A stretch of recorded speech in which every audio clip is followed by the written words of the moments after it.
بسم اللہ الرحمن الرحیم۔ السلام علیکم ورحمۃ اللہ وبرکاتہ۔ میرے عزیزوں، محترم بزرگوں، دوستوں، جے ایم ڈی نیوز پہ ہمارا خاص پروگرام دیکھنے والے سبھی لوگوں کو میں شارق قلبی اپنی طرف سے سلام پیش کرتا ہوں۔ السلام علیکم ورحمۃ اللہ وبرکاتہ۔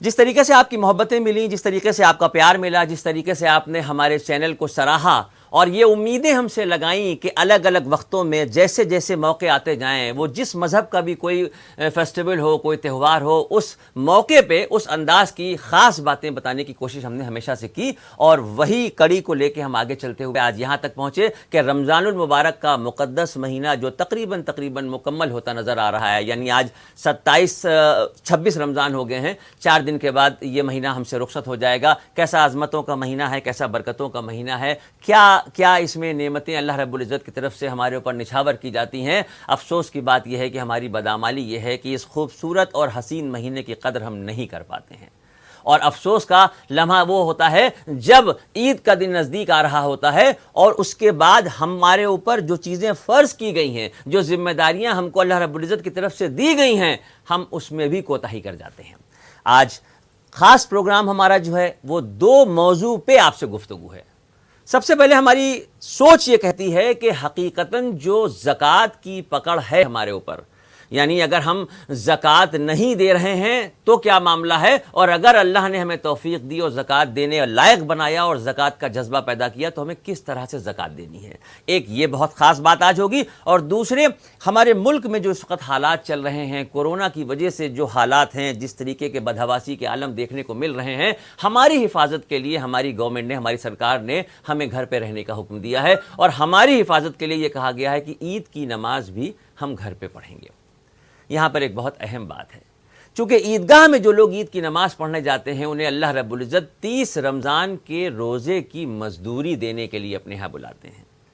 آپ سوچ کے دیکھیے کہ بدعمالی ہماری کہاں تک پہنچی ہوگی کہ ہمیں مزدوری دینے کے لیے عیدگاہ بلانے سے منع کر دیا گیا۔ مصلحت خدا بندی تو خدا جانے، ہمارے حق میں کیا بہتر ہے یہ خدا جانے، لیکن بڑی تعداد میں یقین سے یہ بات کہی جا سکتی ہے کہ تقریباً 30 سے 40% لوگ عیدگاہ میں پہنچنے والے ایسے ہوتے تھے جنہیں عید کی نماز کی نیت نہیں پتہ ہوتی تھی۔ میں زائد 6 تکبیروں کے کیا ہے نہیں پتا ہوتا تھا۔ وہ ترچھی نظروں سے، کنکیوں سے ادھر ادھر دیکھتے تھے کہ کتنی بار ہاتھ اٹھا ہے، کتنی بار ہاتھ نیچے گیا ہے۔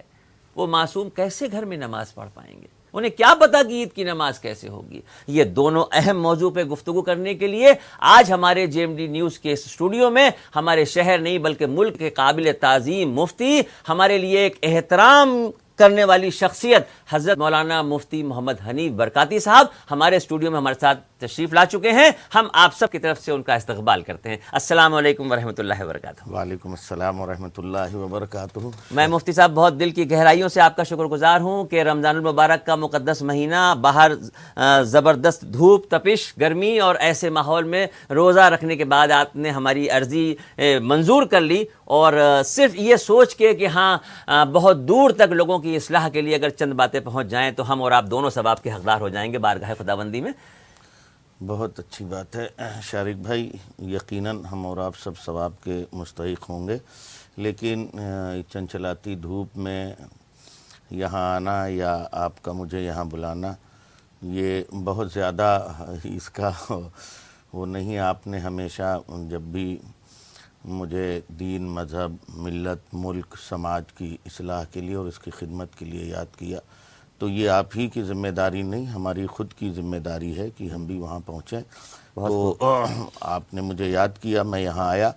میں J M D news channel جو ہے، میں اس کے ذمہ داروں کو بھی اور ان کے مالکان کو بھی اس سلسلے میں مبارکباد پیش کرتا ہوں کہ انہوں نے قوم کی اصلاح کے لیے اور سماج کا ایک بڑا طبقہ جو ملک کی نمائندگی کرتا ہے، ان کے پاک و پوتر ماہ رمضان میں ان کی اصلاح کے لیے آپ کے ذریعے ایک پروگرام چلایا، جس کی بہت ستائش ہوئی، لوگوں نے اس کی بڑی پذیرائی کی۔ اس پس منظر میں انہیں یہ آخری کے 2-4 دن جو بچے ہوئے ہیں اس ماہ سیام سے کس قدر برکتیں، عظمتیں، رفتیں حاصل کرنا ہے اور اپنے اللہ سے خوب اس کی نعمتوں کا حصول کرنا ہے، مانگنا ہے، اس کے لیے اور 2 اہم موضوعات کے لیے آپ نے مجھے یہاں زحمت سخن دی۔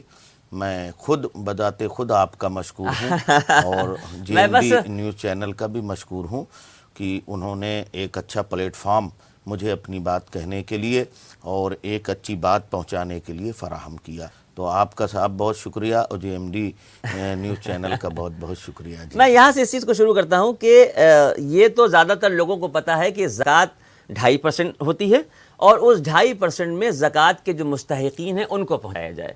لیکن اس وقت جو ملک کا حال ہے، اس وقت جس طریقے سے کورونا کا حملہ ہوا ہے اور لوگ اپنے گھروں میں یا اسپتالوں میں بڑی تعداد میں اپنوں کی تیمارداری میں لگے ہیں، وہ لوگ جو حقیقتاً ثواب زکوٰۃ کے مستحق نہیں ہیں لیکن ان کے دل کی کیفیت کو ٹٹول کے دیکھیے تو ایسا لگتا ہے کہ اسی لسٹ میں کھڑے ہیں.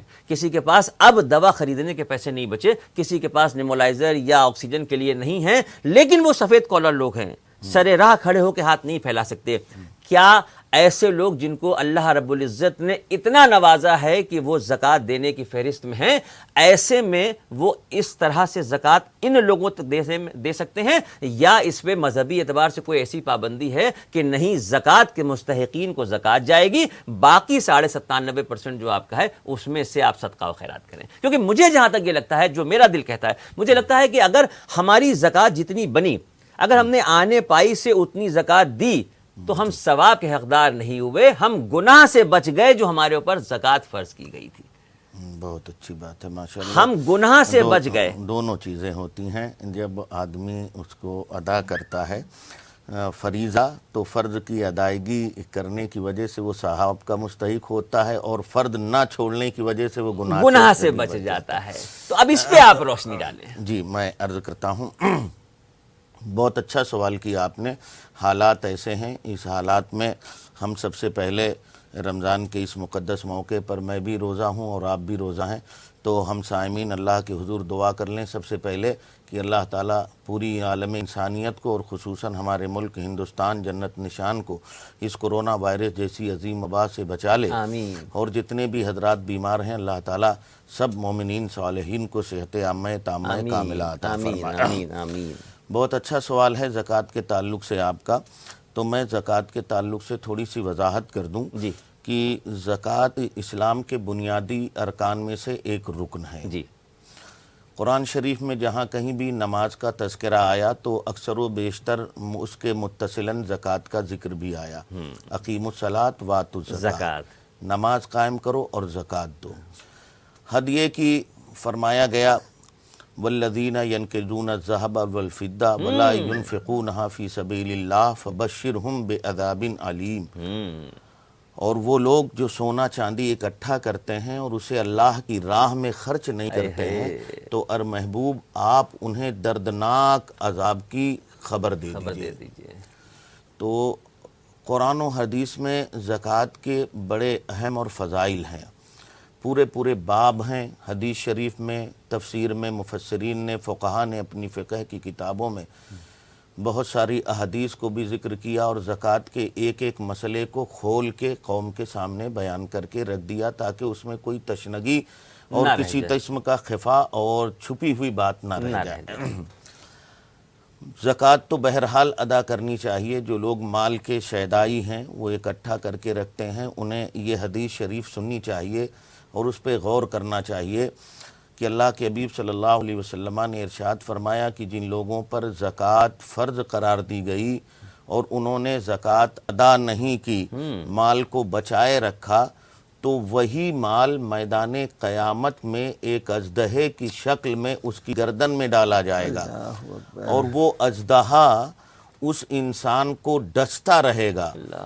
اللہ حفاظت فرمائے. اور اس کے زہر کا عالم یہ ہے شارق بھائی کہ دنیا میں اس کی مثال یوں دی گئی کہ اگر وہ پھونک دے ایک بار تو اس کے پھونک میں اتنا زہر ہے کہ پوری کائنات ایک مرتبہ پھونکنے کے سبب تہس نہس ہو جائے، جل کر خاکستر ہو جائے. ایسے اژدہے کا گلے میں ڈالنے کا اگر اطلاع دی جا رہی ہے تو مجھے لگتا ہے کہ زکوٰۃ کے حقدار جو ہیں، جو زکوٰۃ نکالنے والے لسٹ میں ہیں، انہیں بہت غور سے قرآن پاک کی جی بالکل یقیناً ہمارے بھائیوں کو اس پر بہت غور سے فکر کرنی چاہیے اور مال سے اس قدر محبت نہیں ہونی چاہیے. بلکہ قرآن تو فرماتا ہے لن تنالوا البر حتی تنفقوا مما تحبون، تم ہرگز بھلائی نہیں پا سکتے جب تک کہ تم وہ چیز نہ خرچ کرو اللہ کی راہ میں جو تمہیں محبوب ہے۔ تو جو چیزیں محبوب ہوتی ہیں ان میں مال بھی ایک بہت اہم چیز ہے۔ جی۔ انفاق فی سبیل اللہ، اللہ کی راہ میں لوگوں کا مال خرچ کرنا۔ تو زکوٰۃ ایک بنیادی رکن ہے اسلام کا، جس کے بڑے فضائل اور مناقب بھی بیان کیے گئے اور جس کے ترک پر وعیدیں بھی سنائی گئیں کہ اگر تم نہیں کرو گے تو تم یہ عذاب میں مبتلا کیے جاؤ گے۔ اب ان حالات میں زکوٰۃ کا مسئلہ ایسا ہے شارق بھائی کہ زکوٰۃ ایک مخصوص مال پر فرض ہے۔ یہ بہت اہم چیز ہے کہ زکوٰۃ حقیقتاً فرض ہم پہ کیسے ہوتی ہے، کتنی جائیداد ہے، کتنا سونا ہے، کتنی چاندی ہے، کیا ہماری لیوش لائف ہے، تو ہم کیسے کیلکولیٹ کریں کہ ہمارے اوپر اتنی زکوٰۃ بن رہی ہے۔ جی، اتنی زکوٰۃ بن رہی ہے اور اس کے لیے کچھ مخصوص شرطیں بھی ہیں۔ ہاں، وہ ضرور ہمارے سامنے ان شرطوں کے ساتھ ہی زکوٰۃ واجب و فرض ہوتی ہے، اس کے بغیر نہیں ہوتی۔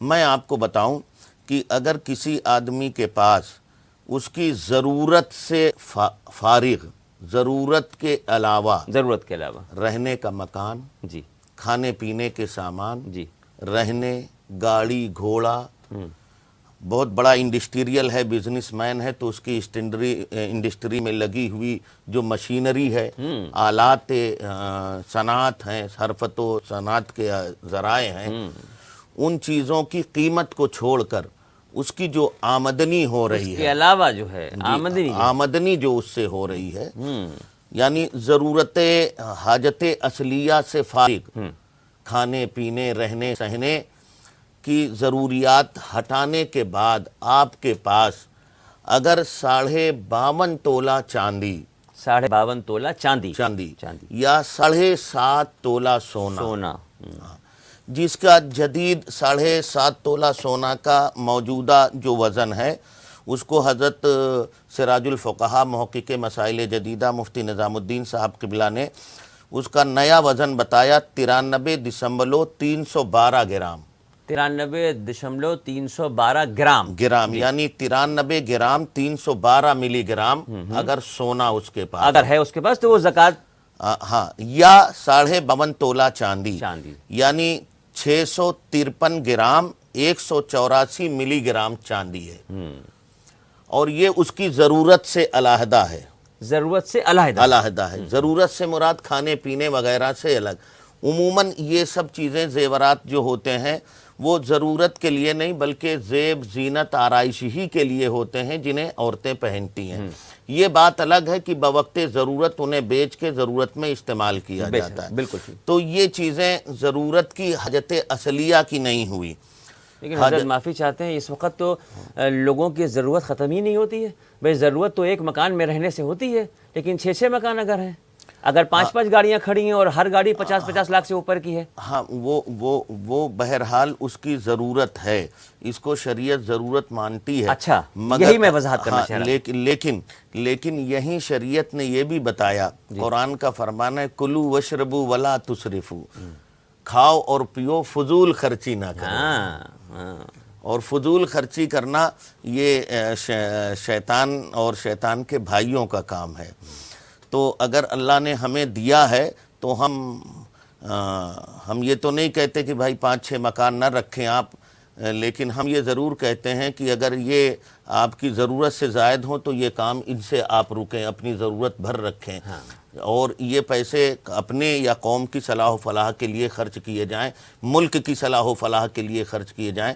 شارق بھائی، ہم دنیا میں 5-6-7 مکان بنا لیں، چاہے جتنے بڑے مکان بنا لیں، مگر سوتے ٹائم آپ کو کتنا حصہ میسر آتا ہے؟ بیڈ آپ کا 100 کروڑ روپے کا ہے، ہیرے جواہرات لگے ہوئے ہیں، لیکن ہوگا 6x6 کا سائز کا، اور وہی آپ کو مرنے کے بعد بھی ملے گا۔ صحیح ہے۔ تو آپ ایک اچھا گھر بنا لیجئے آپ اپنی حیثیت کے اعتبار سے، کہ تاکہ سماج میں ہوتا ہے، سماج میں آپ کی حیثیت بھی برقرار رہے، اور اسے شریعت منع نہیں کرتی۔ لیکن یہ اس کے علاوہ جو گھر ہیں، بہرحال اگر لوگوں نے رکھا تو وہ اس کی ضرورت مانتی ہے، شریعت اس پر زکوٰۃ واجب نہیں قرار دیتی ہے۔ تو اب 52.5 تولہ چاندی یا 7.5 تولہ سونا کا مالک یا مال تجارت ہے اس کے پاس، مال تجارت جو اس کی ورکنگ کیپٹل ہے. ہاں ورکنگ کیپٹل جو وہ بیچ رہا ہے رکھ کے، ہاں ہاں ہاں. وہ فرض کریے چپل بیچ رہا ہے، کپڑے بیچ رہا ہے، کرانہ اس کے کا پاس 5 سامان لاکھ مال بھرا ہوا ہے. جی جی اتنی مقدار کا مال ہے اس کے پاس. تو اب ایسے شخص پر زکوٰۃ فرض ہے، ایسے شخص کو زکوٰۃ دینا ہے، اور اس زکوٰۃ میں 2.5% دینا ہے آپ کو. 100 روپے پہ 2.5 روپے 100 روپے میں آپ کو 2.5 روپے دینا ہے. 10,000 میں آپ کو 250 دینا ہے. 250 دینا ہے. 1 لاکھ میں آپ کو 2,500 دینا، 2.5% اس کو دینا ہے. ذرا سا اگر مجھے لگتا ہے کہ آدمی دل کو مضبوط کر دے تو یہ رقم اس دور میں پتہ بھی نہیں چلتی. نہیں بالکل پتہ نہیں چلتی ہے شارق بھائی. اب یہ جب آپ کے اوپر فرض ہو گئی تو آپ کے اوپر کچھ ضرور شرائط ہیں اس زکوٰۃ کے. وہ شرط یہ ہے کہ آدمی کو اس چیز پر ملکیت تامہ حاصل ہو، جو مال ہے اس کے پاس اس پر اس کو مکمل قبضہ اور تصرف ہو، تو اس کو زکوٰۃ دینا فوراً لازم ہو جائے گا. ملکیت تامہ کا مطلب یہ ہوا کہ جیسے ہمارے یہاں ہمارے شہر میں آپ مکان لینے کے لیے پیشگی رقم ادا کرتے ہیں. ہاں جی جی یہی رواج چل رہا ہے. یہی رواج چل رہا ہے. تو جو رقم آپ نے مالک مکان کو 2 لاکھ 2.5 لاکھ روپے دی ہے، تو اس 2 لاکھ 2.5 لاکھ روپے پر بھی زکوٰۃ فرض ہے، جو ہم اس کو دے چکے ہیں کیونکہ وہ مال ہمارا ہے، آپ کا مال ہے. اس کے عوض ہم اپنے لیے کوئی اپنی کام شوق کی چیز لے رہے ہیں یا ضرورت کی چیز لے رہے ہیں، لیکن وہ آپ کی ملکیت میں ابھی تام نہیں ہے. تام نہیں مطلب اس میں تصرف نہیں کر سکتے، آپ جہاں چاہیں اسے خرچ نہیں کر سکتے. اس لیے اس مال کی زکوٰۃ آپ پر فرض تو ہے، لیکن وہ واجب الادا اس وقت ہوگی جب آپ اس مال کے مکمل مالک ہو جائیں، یعنی آپ کے پاس آ جائیں.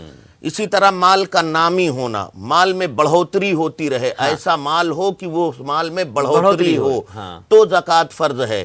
ایسا مال نہ ہو کہ اس میں بڑھوتری نہیں ہو رہی ہے، وہ ویسے ہی رکھا ہوا ہے تو اس میں زکوٰۃ نہیں ہے.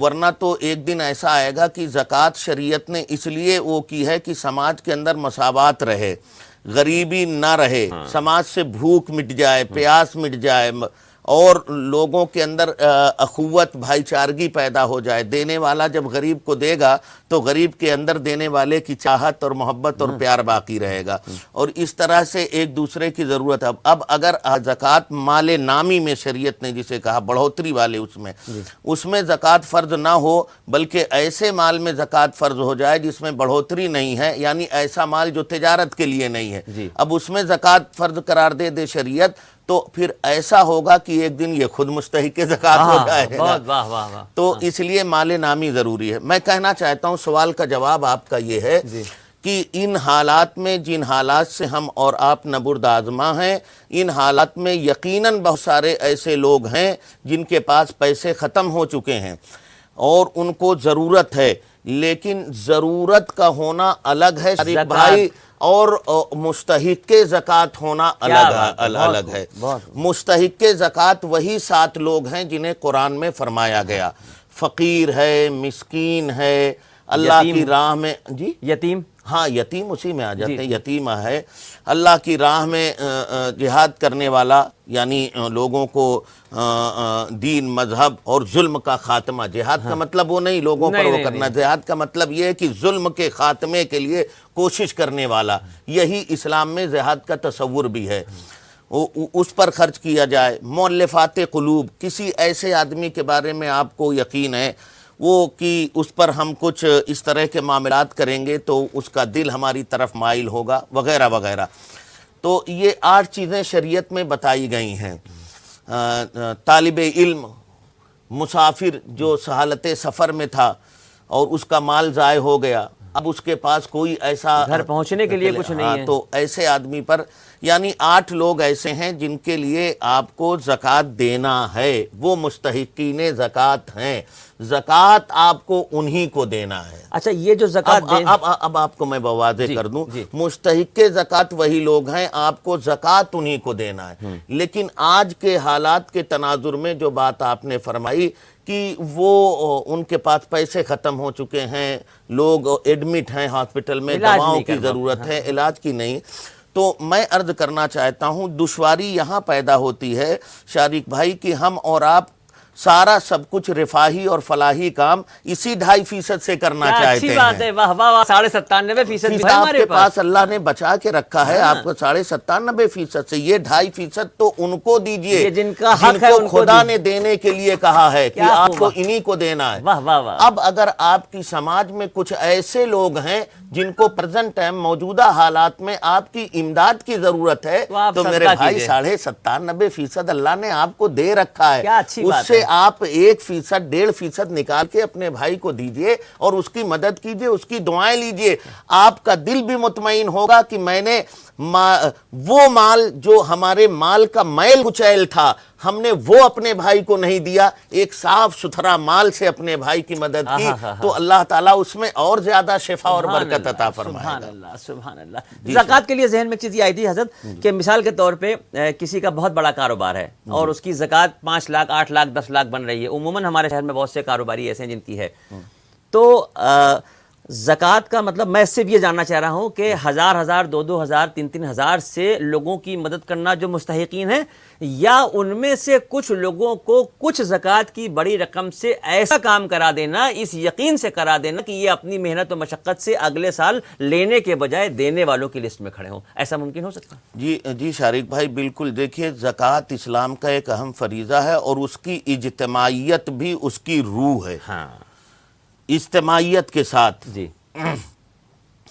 دیکھیے یقیناً ہونا یہی چاہیے کہ جب مال زکوٰۃ نکالنے والا اور اس کو اللہ کرم فرمائے، اس کو اور زیادہ اللہ توفیق دے، وہ 10 لاکھ 20 لاکھ 50 لاکھ زکوٰۃ نکالے، اللہ اتنا دے، تو اسے دیکھیے میں اس پر پابندی تو نہیں لگاتا کہ وہ 2 ہزار 1 ہزار بانٹے، اس پر میں پابندی لگانے والا کوئی نہیں، لیکن میں اسے زکوٰۃ کی روح سے واقف ضرور کرانا چاہتا ہوں کہ ایسے لوگوں کو یہ منفرد طور پر 1000 2 4 5 ہزار روپے دیتے ہیں اور وہ جا کے خرچ کر لیتے ہیں اور پھر وہی مقام پر آ کے کھڑے ہیں کہ وہ غربت و افلاس ان کے گلے کا ہار بنا ہوا ہے۔ کیوں نہ ان کو کسی لائق کیا جی بالکل، زکوٰۃ کی روح یہی ہے کہ چند ایسے افراد آپ تلاش کریں اور انہیں بھرپور مدد کریں تاکہ وہ کاروبار میں آ کے ایسی جگہ پہ آ جائیں کہ آج اللہ نے انہیں مستحق زکوٰۃ بنایا تھا، 1 سال کے اندر خود اللہ انہیں اس منزل پہ پہنچا دے کہ وہ خود زکوٰۃ لینے نہیں زکوٰۃ دینے والے بن جائیں۔ اسی نظام زکوٰۃ سے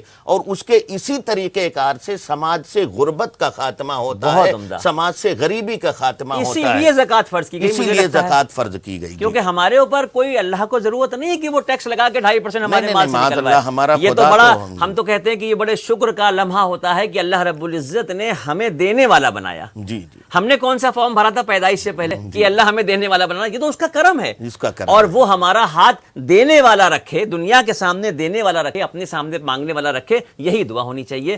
زکوٰۃ سے متعلق میں نے کوشش کی کہ زکوٰۃ کس پہ فرض ہے، کس حساب سے دینا ہے، کیا مال ہونا چاہیے، کون کون زکوٰۃ کا حقدار ہے، کوشش کی تھی۔ حضرت نے ہماری کوشش پہ ہماری بات کو سننے کے بعد مجھے لگتا ہے کہ بہت تفصیل سے زکوٰۃ کے بارے میں ہمیں پوری بات بتائی۔